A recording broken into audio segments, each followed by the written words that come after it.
rero akaba ari abakinnyi ba ikipe ya Young Africans, abakinnyi barimo Prince Dube, Djigui Diarra n'abandi bakinnyi bagiye batandukanye bakaba baje gusuzuma ikibuga cya Stade Amahoro kugira ngo barebe niba kuko bari buze kuhakinira game igiye kubahuza na ekipe ya Rayon Sport kuri Rayon Day cyangwa umukino w'igikundiro.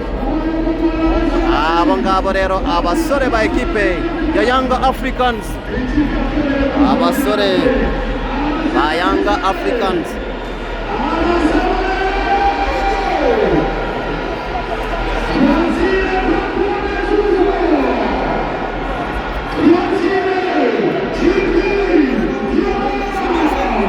bamwita Djigui Diarra, captain zamu wa ekipe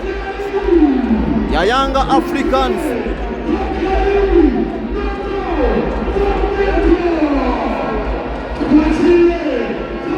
Umusore Fally Kuza, umusore Prince Dube